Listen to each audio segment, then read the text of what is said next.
Calon Proklim Lestari tahun 2024. Tujuan dari verifikasi ini adalah untuk melihat data-data yang ada di SRN, Sistem Registry Nasional, spektrum yang telah dicatatkan dan yang telah di-upload di sistem KLHK untuk mencocokkan dengan kondisi yang ada di lapangan. Namun, pada dasarnya sebetulnya lebih dari nilai SRN tersebut yang telah dilaksanakan kegiatan adaptasi dan mitigasi serta kelembagaan yang ada di sini. Bismillahirrahmanirrahim. Assalamualaikum warahmatullahi wabarakatuh. Selamat pagi, salam sejahtera buat kita semua. Yang kami hormati dari Dewan Pengarah Proklim Pak Bowo, kemudian yang kami hormati juga dari daerah provinsi yang hadir. Hari ini ada daerah apa? Lagi di Banyumas, kemudian dari daerah kota Semarang, dan juga dari Bapak Ibu yang hadir di tempat ini yang tidak bisa saya sebutkan satu persatu.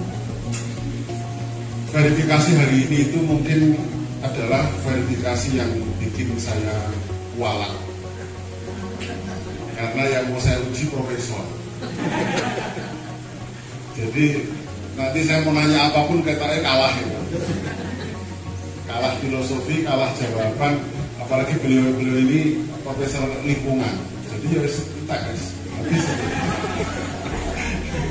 Makanya kami datang ke sini bawa Pak Bowo biar berimbang. Jadi Pak Bowo settingannya hari ini harus galak Pak. Bapak Ibu sekalian, Proklim Lestari ini memang ya berjalan ya mungkin 3 atau 4 tahun terakhir ini ada kriteria lestari. Ceritanya yang problem utama yang dulu itu kan istilahnya sudah muntuk-muntuk. Katanya hidup itu nggak, kalau tidak ada tantangan nggak ada gairah hidup, betul ya? Makanya pesan dari lokasi kemarin sore-sore dari para purnawirawan. Jadi para purnawirawan kemarin saling menasihati, karena menasihati antara umur 73 dengan umur 67 itu saling menasihati. Intinya adalah yang satunya pengen bilang aku tak pensiun baik, gitu kan, merajuk lah pokoknya. Satunya menjawab tidak ada kata pensiun, kata Pak Bowo kemarin apa Pak? Saya lupa bahasa Inggris soalnya. Nah, kemarin pensiun tapi tidak expired. Oke, masih tetap layak pakai sampai yang punya kuasa memanggil gitu, kira-kira begitu. Lalu saya tambahi bahwa memang di antara lokasi-lokasi Proklim itu banyak yang para super senior yang aktif, sehingga slogan di Bekasi itu adalah ku tunggu pensiunmu. Betul Pak, karena yang aktif kerja ini biasanya kan alasannya intinya itu jurus endo. Wah nggak bisa ya, saya ada rapat ini, ada meeting, ada ketemu ini gitu. Alasannya, wah saya uji mahasiswa, macam-macam kalau dosen itu. Kalau yang kantoran nggak rapat, saya dipanggil kepala dinas ini harus kantoran macam-macam gitu. Giliran pensiun hilang. Istilahnya post power syndrome. Karena biasanya ngongkon-ngongkon anak buahnya banyak, ini nggak ada lagi. Wah, akhirnya terus penyakit itu biasanya datang satu kombi, bergesi, depresi, macam-macam itu. Nah makanya yang kata promotor saya dulu juga itu istilahnya jangan diam, harus tetap bergerak, itu kuncinya.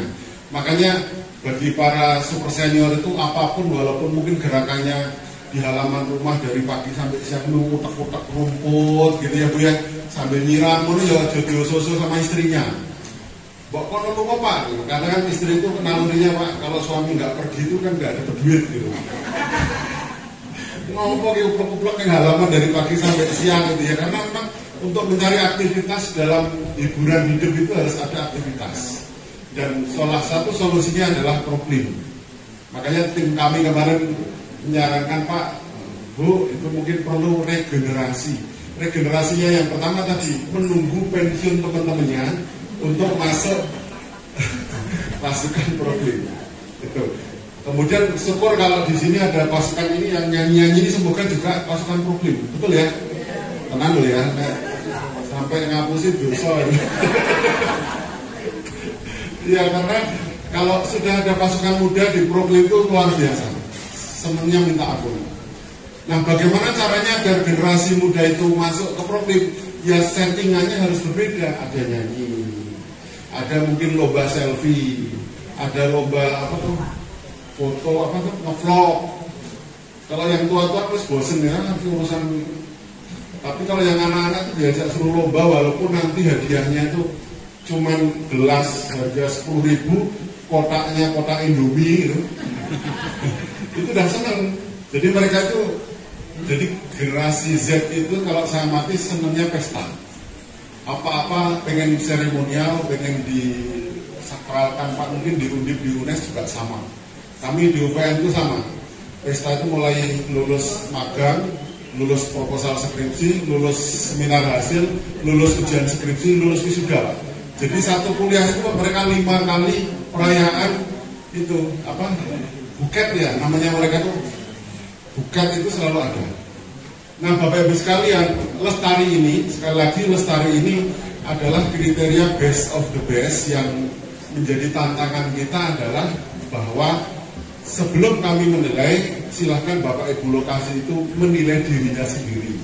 Pertanyaannya hanya satu, Pak Prof, adalah jangan ini layak orang tahu kita ini kan, biar nanti profesornya menilai dirinya sendiri gitu kan. Layak orang tahu gitu. Nah, layak orangnya apa? Kriterianya simpel, hanya ada 6 atau 7 kriteria lestari, yaitu pertama memang kalau di sini trofi atau sertifikat. Sertifikat berarti minimal 3 tahun jarak waktunya. Nah, mungkin karena Bapak Profesor Dokter mesti tekon, kenapa harus 3 tahun? Itu untuk memberi jeda.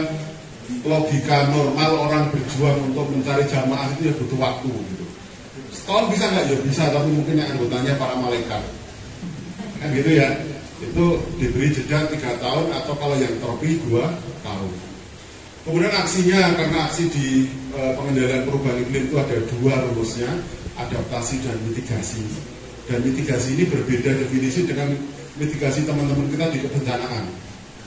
Kalau kebencanaan mitigasi kan penanggulangan. Kalau kita itu lebih kayak ya kira-kira pengurangan pencemaran lah gitu. Nah, di lestari itu adaptasinya harus ada peningkatan. Pembandingnya dari sejak dapat sertifikat dengan tahun ini. Apapun, walaupun nambah 1. Tapi kalau memang tidak nambah ya nggak usah diakal-akali. Karena judulnya verifikasi itu kan tidak ada dusta di antara kita.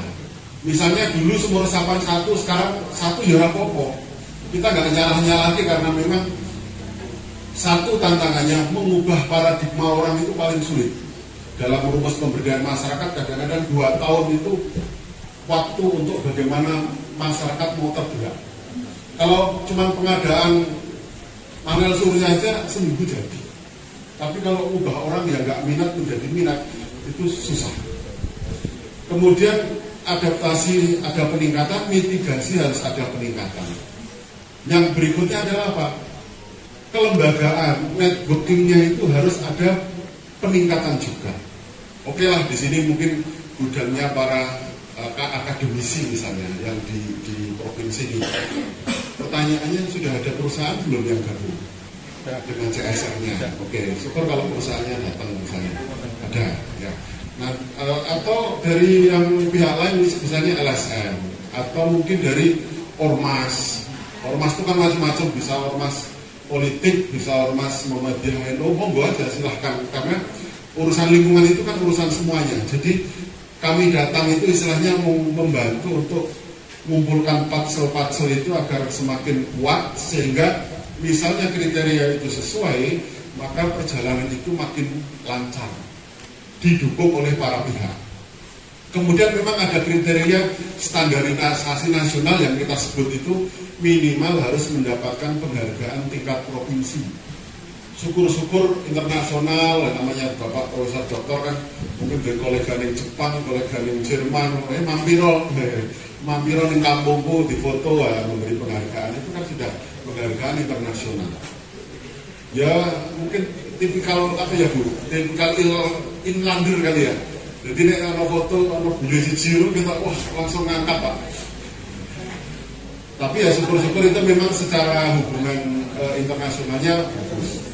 Kemudian mungkin ada juga prestasi-prestasi yang tingkat kota, mungkin mendapatkan penghargaan dari kota Semarang macam-macam atau mungkin dari kota lain, silahkan saja, tapi itu sebagai tambahan. Dan yang terakhir adalah apa Bapak Ibu, ada rencana 5 tahun program kerja yang harus detail. Harus detail, kenapa? Misalnya tahun besok 2025 pengen membuat 10 sumur resapan, satu sumur 3 juta, berarti 30 juta. Dana 30 juta dari mana harus detail. Swadaya, karena sini sugih-sugih ya, swadayanya 20 juta. Kurang 10 perusahaan ngasih 5 juta misalnya. Kemudian DLH kota ngasih 5 juta. Itu semua tertulis. Detail selama 5 tahun. Kenapa harus ditulis? Itu buat ngikat maharnya, Bapak Ibu. Maharnya kalau lokasinya memang masuk sebagai lestari, maka 5 tahun ke depan itu nggak usah dikawal lagi. Itu komitmennya tertuang semua di situ. Dan yang membuat komitmen di belakang itu, kita beri penghormatan, memberikan sambutan di kata pengantarnya. Kan gitu komitmennya. Kayak kampus itu kalau dapat sumbangan dari perusahaan, kan monggo perusahaan silakan logo perusahaan dipajang di depan gedung. Itu sudah komitmen yang simbiosis mutualisnya dapat.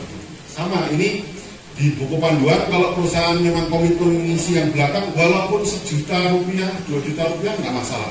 Kita nggak ngangkat harus angka sekian, yang penting berkomitmen. Pak Camat pun misalnya, Pak Camat atau Bu Camat sih, Pak Camat ya, misalnya Pak Camat, Pak karena kami itu nggak punya dana kecamatan itu, kalau istilah saya, pihak kecamatan itu kan pihak yang tertinggal dalam undang-undang otonomi. Satu-satunya pihak yang tidak mendapat dana itu kan kecamatan. Dulu provinsi, tapi provinsi kemudian dapat lagi karena narik kemenangan kabupaten kota ditarik ke atas. Nah, kecamatan itu hanya dana operasional. Pak kami kan nggak punya dana untuk ini Pak. Oh tidak harus dana. Misalnya Pak Camat membuat surat edaran camat bagaimana kita menjaga lingkungan, meresapkan air, melindungi burung-burung makan dan sebagainya, itu juga sebuah komitmen yang bisa dilakukan oleh pihak kecamatan. Itu Bapak Ibu yang sekilas tentang bagaimana kita mengawal program lestari, dan nanti setelah ini kita mungkin akan lihat paparan yang ada di sini, kita menyimak bareng-bareng, kemudian tim nanti kita akan berbagi setelah paparan dan tanya jawab, serta nanti kami mohon testimoni dari lokasi mitra, kemudian perusahaan, perguruan tinggi juga monggo. Pak Fuad kemarin di sana, sekarang di sini ya mungkin itu beda sambutan. Atau mungkin mahasiswanya kalau ada yang hadir, kemarin juga ada 3 orang mahasiswa dari kampus berbeda kita suruh maju. Ini ceritanya kan sekaligus pemberdayaan mereka, latihan ngomong gitu kan, pesan-pesannya seperti apa. Kemudian pihak-pihak lain silahkan untuk bisa memberikan testimoni di sini, termasuk mungkin dari aparat, tidak masalah. Karena apa? Kemarin saya matur di Sulawesi itu salah satu lokasi problem adalah binaan Brimob. Jadi Brimob pasukan serbu ternyata punya binaan problem, bahkan punya produk pupuk cair segala, itu tidak masalah. Jadi aparat pun tidak tabu, misalnya Koramil atau mungkin Polsek ngasih bantuan bibit 10 biji kan ya nggak apa-apa toh, nggak harus ngasih bantuan pistol kan gitu. Bantuannya ini Pak, kami ada bantuan bibit mangga 5 bibit dari komandan kami, itu kan luar biasa, itu bantuan. Jadi apa saja silahkan, karena ini kontribusi kita untuk lingkungan. Terakhir, ketika kita kunjungan di lokasi-lokasi problem, saya kalau melihat suasana yang nyaman kayak apa, gedung RW ya, RW Pak. Pikirin cuma satu, kapan aku di rumah ini? Karena ini pakar-pakar lingkungan di sini ya, ini kondisi ideal gedung, walaupun nggak pakai AC, tapi karena kanan kirinya dipenuhi oleh pepohonan, jadi angin yang masuk ke sini ya insya Allah oksigennya full gitu. Nah, kan? Ini luar biasa. Dan Saya pun untuk menciptakan suasana ini saya harus mencari rumah di tengah kampung yang tetangganya kebunnya rumput Pak. Jadi saya dapat paket oksigen. Ya kadang-kadang paket ketibanan sawo ya. Karena kan dipangan lawo gitu. Nah, itu bagian dari kita menciptakan suasana yang nyaman. Dan saat ini juga banyak orang itu kalau dicermati piknik sekarang itu memburu tempat-tempat yang dingin. Betul ya? Di Jogja ya munggah, ke Merapi, ke Dieng, kemana sana diserbu kemana-mana karena faktor tempat yang makin adem. Artinya sebenarnya secara naluri manusia itu butuh kenyamanan lingkungan, keaslian lingkungan. Tinggal sekarang harus berkomitmen, ayo bersama-sama memperbaiki lingkungan kita. Terima kasih, kurang lebihnya mohon maaf. Assalamualaikum warahmatullahi wabarakatuh. Lalu Bu MC, kami mohon Pak Bowo karena dari Dewan Pengarah Pak, monggo untuk memberikan pesan-pesan Pak. Swastiastu, Namo Buddhaya, salam kebajikan. Perkenalkan, saya Suryo Adi Wibowo. Itu nggak bisa diubah karena lahir sudah diberi nama sama orang tua. Panggil saya saja Bowo. Lahir di Jogja, kemudian meniti karir di Jakarta dan di Bogor. Sekarang di samping sebagai dosen di IPB, saya juga membantu Ibu Menteri sebagai yang diistilahkan beliau bentuk sendiri dengan beberapa orang penasihat senior menteri, PSN katanya gitu. Tapi ya begini-begini juga. Nah, saya kemudian diminta untuk menelusur pada tingkat akar rumput. Ya, yang termasuk akar rumput di grassroots, gerakan di grassroots, baik di kalangan petani, di kalangan masyarakat desa, termasuk di komunitas perkotaan. Oleh karenanya, nama Proklim yang tadinya K-nya itu kampung, kami suka namanya menjadi komunitas. Proklim bukan lagi program kampung iklim, tapi program komunitas iklim, termasuk yang di kota. Dengan begitu, aspirasi dari karena semua persoalan lingkungan itu dari akar rumput sampai ke global. Nah, yang kedua juga, Menteri kan membuat berbagai aktivitas yang nanti dari situ dinamikanya bisa diterekam di warga. Ada untuk kalangan perusahaan, barangkali Bapak Ibu sebenarnya yang namanya perusahaan namanya Prof Darto itu ketuanya, kemudian untuk Adipura ada lagi mantan Menteri Lingkungan, saya juga di situ, mantan Menteri Lingkungan Pak Rahmat, setelah Prof Kalpataru, saya juga anggota di situ. Nah, jadi dan ada lagi yang sudah 5 tahun terakhir ini diinisiatifnya Ibu Menteri membuat green leadership. Maksudnya green leadership itu kepala daerah, wali kota, bupati, provinsi, dan gubernur. Jadi untuk merangkum semua dan tingkat komunitas ini adalah Proklim yang sudah panjang sejak sebelum ada Kementerian Lingkungan Hidup dan Kehutanan. Dulu diinisiasi di zaman Kementerian Lingkungan Hidup. Jadi tradisi ini diteruskan karena dia akan menangkap dinamika yang ada di komunitas. Jadi yang satu yang sangat menarik, mohon maaf saya lupa sebut ini, tulisannya soalnya paling bawah ini. Tapi yang terhormat Bapak mungkin tidak hadir tapi mewakili Pak Camat Pengalian, Pak Lurah Buwoyoso, Profesor Muksin juga hadir di sini, ada Dr. Sigit, dia juga hadir di sini, PTMK Buwoyoso. Nanti kepada Pak Sigit, salam saya untuk sahabat lama Prof. Darto,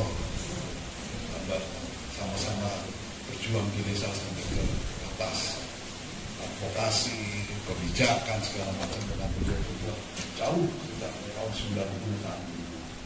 Dan kemudian yang sangat kami apresiasi di sini adalah aksi kolektif. Jadi salah satu kunci gerakan lingkungan adalah aksi kolektif. Tidak bisa jalan sendiri. Karena apalagi konteks perubahan iklim dari tingkat komunitas sampai ke global. saya hampir setiap tahun sejak 2015 itu mengikuti konferensi perubahan iklim yang pindah-pindah tempat.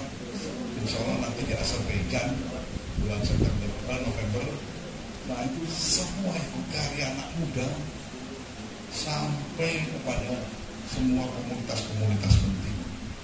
5.000 sampai 10.000 orang. Jadi riuh rendah dengan berbagai tempat mengekspresikan kegiatan mereka, termasuk wakil-wakil negara untuk negosiasi perubahan iklim. Nah, yang sangat kami lihat di sana itu tidak ada lagi batasan apa kamu, nggak ada batasan lain apa suku kamu, aku laki-laki atau perempuan, pemuda atau orang tua. Nah, yang menarik itu ada ibu-ibu yang selalu pakai pakaian ungu, sudah tua, saya kira umurnya di atas 80, dan selalu datang dengan biaya sendiri dimanapun konferensi itu ada. Dan saya kemudian sedikit kemudian. Jadi di sini juga saya melihat bapak, ibu, generasi muda ikut serta. Karena mereka nanti yang menanggung apakah kita berhasil menangani kenaikan suhu bumi atau tidak. Mereka yang menanggung adik-adik kita, anak-anak kita. Jadi saya pertama apresiasi yang sangat besar kepada komunitas ini, karena sesungguhnya ini tidak sekedar event, kan ini event ini yang terhadap, tapi sesungguhnya bagaimana kita mempererat kohesivitas kekuatan kita bersama untuk kita wariskan pada anak-anak kita. Kemarin kami di komunitas yang lain sebelum datang kemarin sama, kami lihat juga ibu-ibu, kemudian anak-anak remaja. Yang kurang malah bapak-bapaknya. Bapak-bapaknya. Tapi di sini bapak-bapaknya cukup banyak dibanding ibu-ibu. Jadi tepuk tangan untuk bapak-bapak.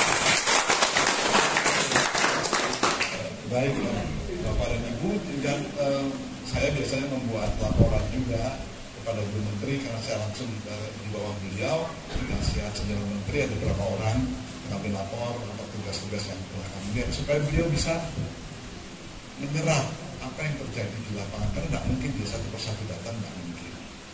Nah, dengan begitu saya terima kasih banyak kepada bapak-bapak dan ibu-ibu yang hadir. Insya Allah beberapa catatan-catatan penting akan kami dokumentasikan sehingga dia bisa lihat sedikit banyak. Kalau perlu bahkan kadang-kadang dia panggil, sini coba itu komunitas adat di sana bagaimana ceritanya. Jadi ada juga Pak untuk hutan adat, pengakuan hutan adat. Jadi saudara-saudara kita yang jauh di pedalaman Papua, jauh di pedalaman Sumatera minta pengakuan hutan adat. Nah itu luar biasa sekali. Jadi menyerap, saya merasa beruntung bisa menyerap bagaimana sesungguhnya dinamika kehidupan masyarakat kita. Dan jangan lupa Bapak, melalui ini salah satu pintu masuk untuk membangun kohesivitas, saling bertemu, saling. Kebetulan saya ikut dalam memverifikasi hutan adat. Setelah semua selesai, betul-betul di pedalaman Papua. Tapi jangan dikira yang pedalaman itu pakai KPK ya. Jadi begitu ketemu, Bapak, kami mau ketemu sama Bapak. Oh iya, baik. Bilang saya dan kemudian ketua Kasubditnya hadir dan saya. Satu tinggi orangnya, rambutnya putih, satu agak pendek. Yang tadi sebagai pembawa acara. Ini pembawa acaranya kok pinter ya, bahasanya bagus ya. Bapak, saya mau tidak terlalu lama. Nanti samping iklim atau komunitas iklim di Purworejo. Bukan hanya untuk manusia, tapi juga untuk lingkungan alam semesta. Kalau istilah Prof. Gunarwan Suratmo itu ekofilantropis itu mengandung 3 hal. Pertama, yang dikenal sebagai human welfare yang perlu didukung dengan human well-being. Jadi bahwa kebahagiaan manusia ya perlu didukung oleh perilaku karakter yang baik supaya nanti ada kebahagiaan lingkungan semesta. ecological welfare, baik pada animal welfare maupun plant welfare. Makanya di sini bapak-bapak verifikator ada kesan. Di sini sering kebakaran gitu. Karena awal-awal dulu itu malah dijadikan tempat pembuangan sampah.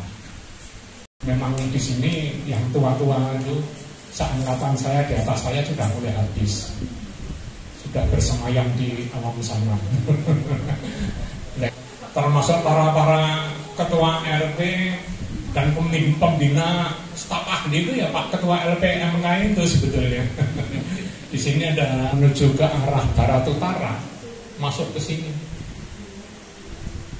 Ya bagi yang biasa terapi sauna itu malah seneng, katanya bisa kemeringut. Tapi bagi yang lain ini merasa gerah. Ini pemberantasan jentik nyamuk. Maka bak-bak itu mulai banyak yang diganti menggunakan ember. Ember-ember ini setelah dipakai bisa kering, tidak ada. Oke, ini beberapa rumput yang digunakan untuk penghijauan. Ini rumput vetiver. Nah sekarang mulai setahun ada di ini tempat bermain anak-anak. Ini di setiap RT ada, kemudian di TPK. Udara drone dengan ketinggian sekitar 300 meteran lebih. Kemudian akuisisi data atau pengambilan data di tanggal 23 Juni, berarti 2 hari yang lalu. RW dan yang belakang-belakangnya adalah untuk pemukiman RW. Kemudian yang di sebelah sini adalah green belt-nya. Ini adalah zona industrinya. Dan di sini sebelah baratnya untuk jalan tol. Belt atau area-area hijaunya itu baik yang ada di sini dan beberapa yang ada di dekat pemukiman, maka sekitar 82 ton per hektar untuk potensi lapangan selanjutnya.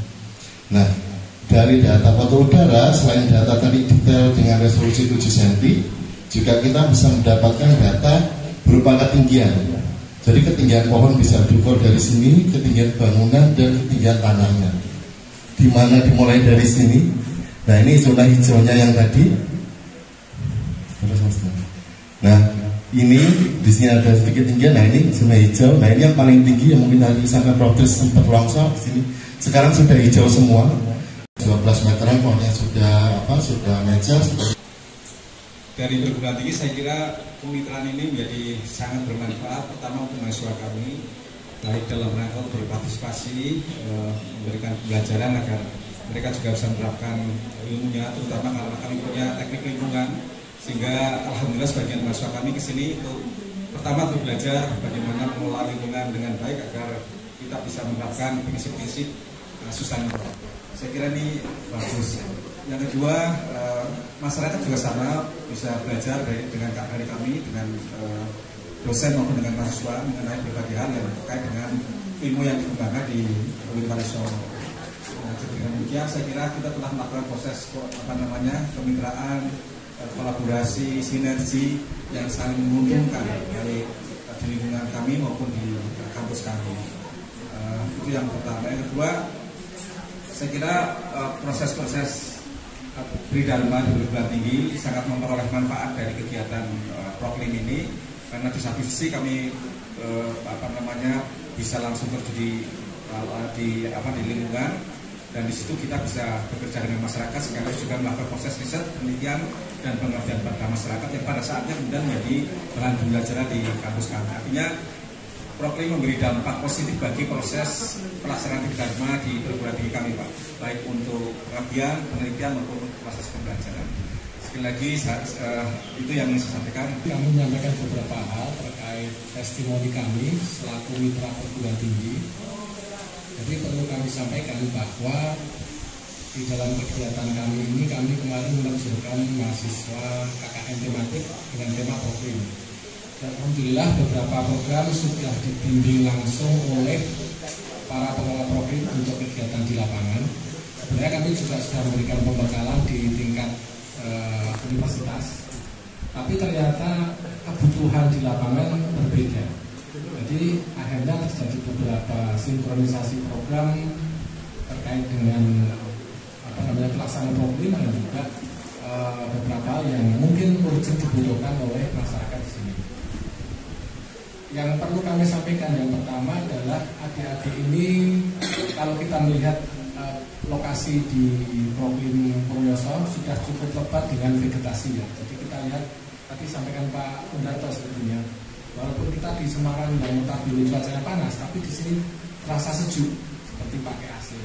Karena apa ya? Karena tumbuhan di sekitar kita ini bisa memberikan moderasi iklim. Jadi moderasi itu kalau panas, kalau siang tidak terlalu panas, kalau malam tidak terlalu dingin. Ya, tentu juga ada manfaat lain yang disebut dengan ecosystem services atau jasa-jasa ekosistem. Jadi jasanya tadi salah satunya adalah sebagai penyerap karbon yang berpotensi untuk mengurangi pemanasan global. Kemudian juga menjadi tempat asosiasi fauna. Saya nggak tahu apakah sudah didata Pak Edi untuk burung-burung yang ada di kawasan ini belum, tapi ada. Nah, itu menjadi tempat mereka habitat bagi para fauna itu. Nah, ini kan untuk meningkatkan keanekaragaman hayati. Nah, ini sebenarnya kalau kita lihat dari sebuah ekosistem yang terbentuk, kalau mempunyai keanekaragaman hayati yang tinggi, maka dia menjadi lebih stabil. Stabil itu artinya kalau saat ada tekanan, gangguan, cemaran, maka dia bisa segera pulih ke kondisi semula. Nanti apa itu? Nah, manfaat lain tadi dari mahasiswa adalah adanya edukasi sebenarnya. Nanti mungkin Bapak Ibu verifikator bisa mencoba mengecek. Jadi adik-adik mahasiswa ini membuat barcode yang ada di pohon-pohon di sini. Kemudian dari barcode tadi kalau kita scan menggunakan handphone, maka akan muncul berbagai informasi terkait pohon tersebut. Saya contohkan ini ya, di depan ini adalah yang berbunga kuning ini. Ini setelah kita scan, itu dia muncul namanya tabebuia. Di situ ada taksonomi ya, taksonomi itu klasifikasi tanaman itu mulai dari divisio kingdom sampai ke spesiesnya muncul. Nah, kemudian ada juga informasi terkait dengan manfaat ekologinya apa. Jadi silakan mungkin bisa dicek di sini. Manfaat ekologi yang pertama adalah untuk peningkatan kualitas lingkungan hidup terangnya. Karena saya sebetulnya tinggal di sini juga gitu ya, tapi nggak apa-apa.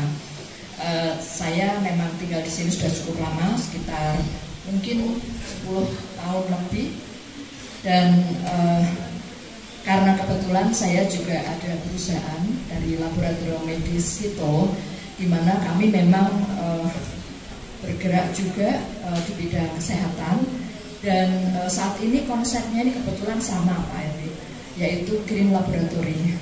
Sehingga memang untuk kegiatan CSR, karena kami sangat berkepentingan ya, karena saya merasakan tinggal di sini ini kesannya adalah asri, adem.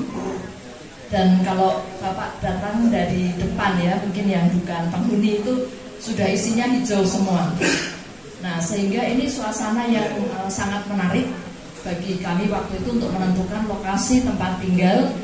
Dan juga bahkan sekarang sudah punya cucu saya di situ juga, oksigen cukup bagus, bisa dinikmati mulai dari pagi hingga malam hari. Dekat dengan Kak Eko, Bu Eko, ya Kak Eko, karena Kak Eko itu pramuka, jadi kami manggilnya Kak Eko. Kak Eko kami lebih dekat dengan Kak Eko karena Kak Eko bagian dari trainer EcoBrick Dunia. Jadi saya juga bagian dari trainer EcoBrick Dunia, atau dalam komunitasnya namanya GIA, Global EcoBrick Alliance. Jadi aliansi EcoBrick Dunia. Jadi kami para trainer. Ceritanya ketemu awal itu tahun 2018. Jadi 2018 ketemu dengan Kak Eko. Kami dari Marimas, ya seperti diketahui Marimas kan minuman serbuk. Kami membuat sebuah produk, pasti karena aturan dari BPOM kami harus menggunakan kemasan yang tidak tembus air dan tidak tembus udara. Kami menggunakan plastik. Bagian dari CSR kami, bagian dari tanggung jawab kami melakukan edukasi bagaimana mengelola plastik-plastik, tidak hanya plastiknya Marimas tapi semua plastik, untuk bisa dimanfaatkan kembali. Jadi kami menemukan EcoBrick, kemudian kita kolaborasi dengan foundernya EcoBrick langsung, jadi dia Global EcoBrick Alliance. Kita ada trainer membentuk komunitas trainer di Semarang, salah satunya Kak Eko yang menjadi trainer kita di Kota Semarang. Nah, ternyata Kak Eko ini dari ya namanya pimpinan Proklim itu ternyata tidak hanya sebatas itu saja. Kak Eko meningkatkan diri. Bahkan Kak Eko ini kalau di dia levelnya sudah Master Ecobrick. Jadi di level internasional Kak Eko ini levelnya adalah trainer atau Master Ecobrick sudahan. Saya malah masih di bawahnya Kak Eko gitu. Jadi sebenarnya kita belajar bareng. Tapi Kak Eko terus Reklamasi Semarang Putih, tentu Ibu dan Bapak yang ada di sini terlebih tim verifikasi sudah mengetahui mengenai proyek kegiatan yang sudah kami lakukan. Semuanya ada 7 area fokus terkait dengan Proklim ini. Kami Rotary Club Semarang Putih memiliki 4 RCC di Kota Semarang, Rotary Corps Community. Nah, salah satunya adalah di tempat ini.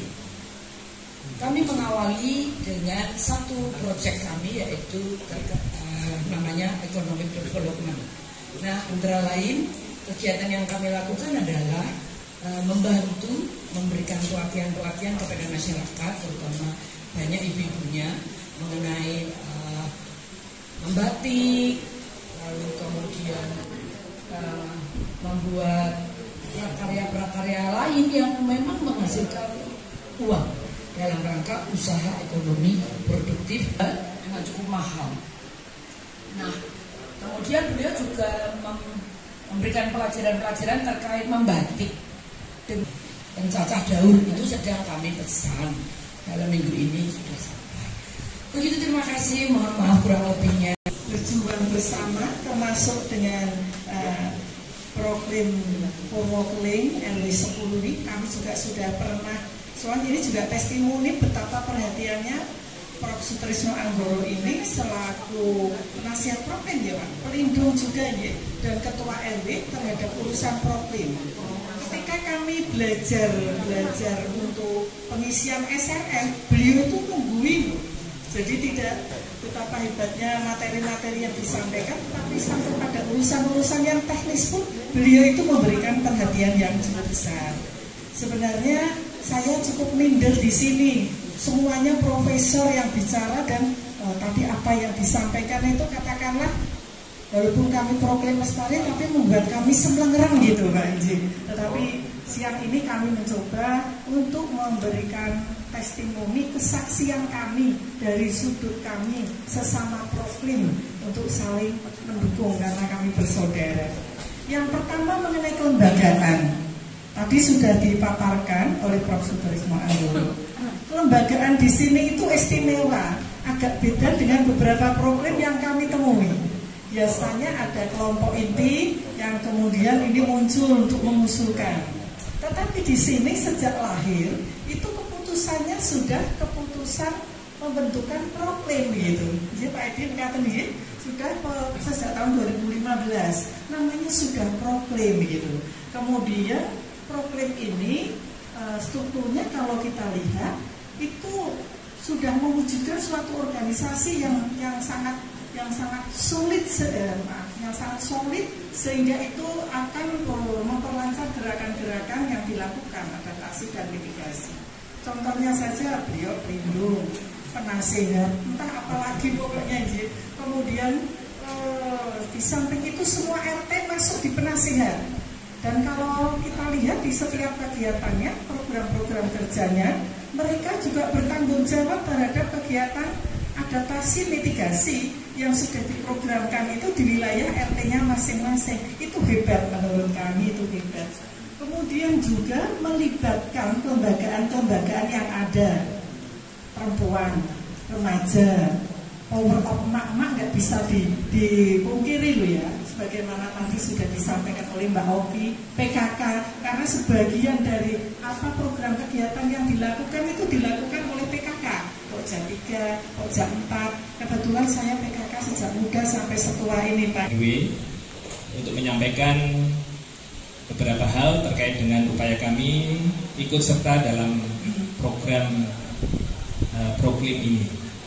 Bapak-bapak, ibu-ibu dan saudara-saudara semua, Pondok Fatimah Al-Amin, di antara pelajaran yang kami sampaikan kepada para santri adalah terkait dengan tasawuf sosial, di mana di dalam materi tersebut kami mengajarkan kepada para santri untuk dalam rangka mendekatkan diri kepada Allah Subhanahu wa Ta'ala, itu tidak hanya melalui ritual atau sebagai hamba Allah yang beribadah kepada Allah, tapi juga kita mengamalkan pendekatan kepada Allah melalui profesi kita masing-masing, dan juga kita berupaya menjadi khalifatullah atau co-worker Allah untuk memakmurkan bumi kita yang kita tempati ini.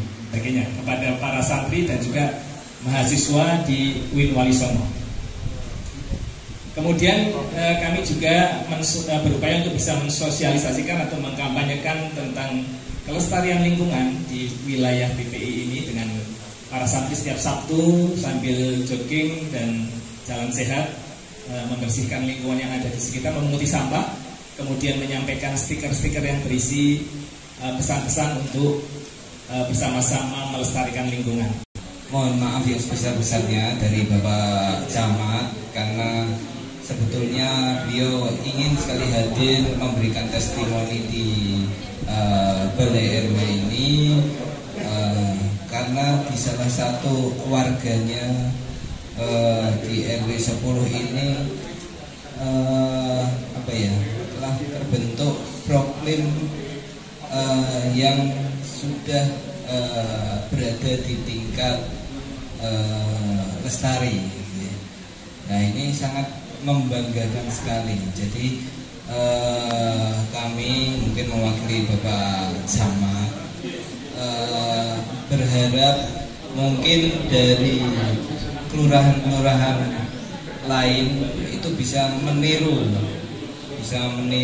di Kelurahan Purwoyoso ini, tepatnya kaitannya dengan anggaran yang ada di kelurahan. Perlu kami sampaikan bahwasanya di kelurahan ini tidak mempunyai anggaran, jadi mengikuti kecamatan. Tapi insya Allah nanti kita berembuk dengan lembaga-lembaga yang ada di kelurahan yang punya anggaran yang kaitannya dengan pemberdayaan. Tentunya nanti akan kami sarankan untuk mengalokasikan anggaran yang minimal 1 juta, mungkin rutin setiap tahun, sehingga bisa membantu kegiatan proklim yang ada di RW 10 ini. Dan kami juga berbangga hati dan mengapresiasi apa yang telah dilaksanakan oleh Pak Ketua RW serta jajarannya, termasuk Eko dan sebagainya, Pak Edi, ini yang telah menjadikan Kelurahan Purwoyoso ini juga punya nama kaitannya dengan proklim. Ini sudah maju ke tingkat provinsi, kemudian sekarang ini verifikasi tingkat nasional. Harapan kami tentunya pasti selaku pengampu wilayah, kami mengharapkan menjadi yang terbaik dan bisa mendapatkan penghargaan atau penilaian yang tertinggi dan bisa untuk menjadi proklim lestari. Eropa tidak jauh Bapak, Eropa bukan luar negeri tapi Erowati Palgunadi. Memang lingkup di RW 3 ini batasannya adalah Erowati dengan Palgunadi. Jadi makanya saya namakan Eropa. Dan saya sudah menjadi binaan dari proklim Purwokeling ini. Sebetulnya saya harus bercerita dulu Bapak. Saya dengan Bu Eko ini dulu satu kelurahan, satu kampung, satu RW. Kebetulan bapaknya Pak Eko ini RW di tempat kami. Dulu RW 8. Sekarang saya jadi RW juga di kampung, hanya berubah tulisannya, hanya berubah angkanya. Yang dulunya 8 sekarang 3. RW 3. Dari tahun 2001 kebetulan ada lomba, Bu Eko hadir dan melihat di lingkungan RW 3 ini kebetulan pada saat itu agak kurang hijau, terus saya diarahkan, ayo kita bentuk proklim. Apa itu proklim, saya begitu. Terus diarahkan bahwasanya ada indikator ini gitu. Terus kita dibina. Tahun 2022 kita maju lomba kampung hebat. Alhamdulillah juara 1 di kota. Ya, hasil binaan dari Ibu Eko. Lah, ini ada kunjungan dari Ibu Eko ini memang tidak hanya sekali, sudah beberapa kali kunjungan di tempat kami dan kami sangat berterima kasih. Alhamdulillah bahwasanya siang hari ini kami bersyukur diundang sebagai mitra Purwokeling, Proklim Purwokeling. Alhamdulillah dan terima kasih. Kami tidak menyebut satu persatu, semuanya senior kami, Bapak Ibu hadirin yang rawuh di ruangan ini. Alhamdulillah kami haturkan terima kasih. Terutama ini Bapak Arjono dulu pernah menjadi lurah kami di Gisik Bromo. Alhamdulillah ketemu di Purwoyoso. Sehat ya Pak? Ya.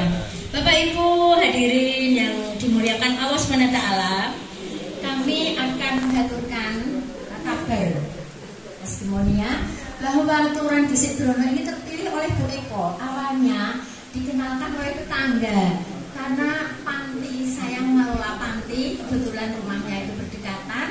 Saya kepengen banget meminimkan limbah sampah plastik.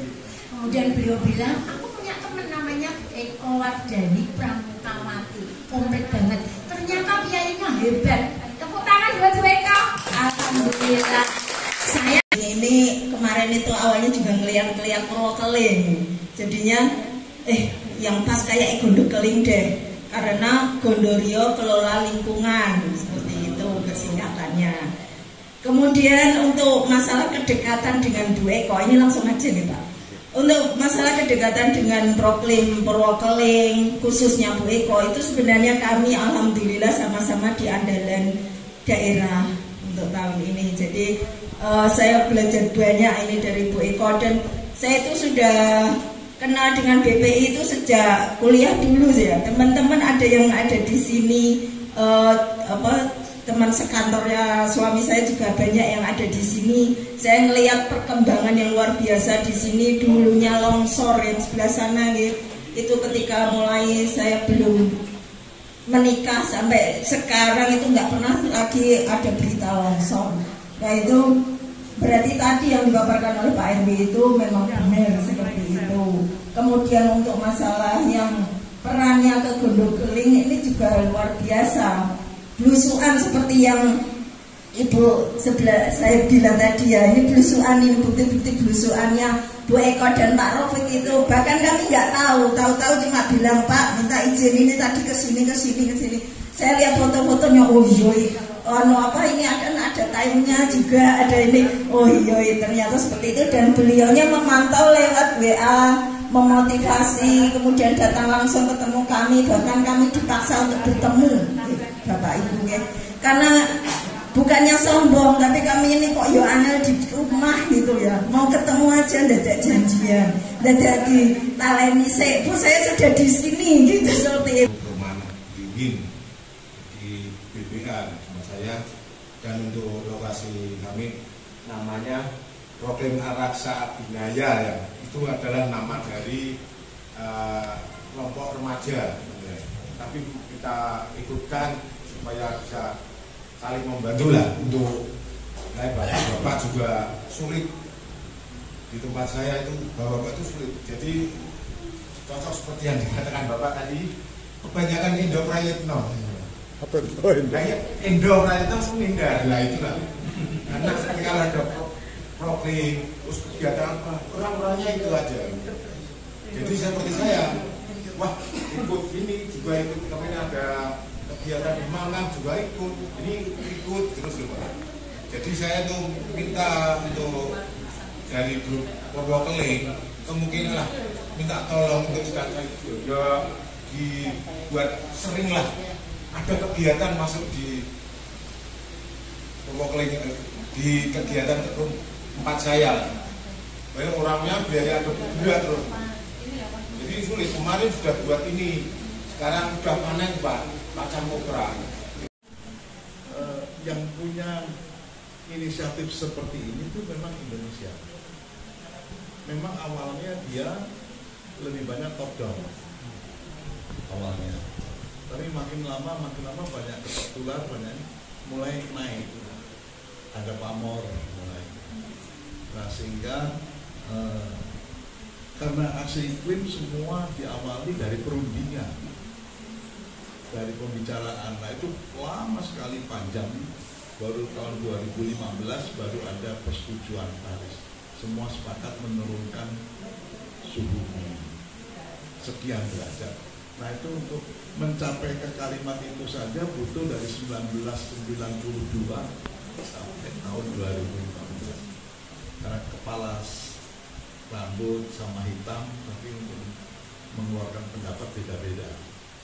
Nah maksud kami adalah bahwa terkadang ada yang tidak sabar, ngomong terus kapan ada hasilnya kan begitu, sehingga di kita di Indonesia kita coba langsung sajalah aksi, kerjakan apa yang bisa dikerjakan, walaupun terkopoh-kopoh, kesandung-sandung, udah pokoknya jalan terus.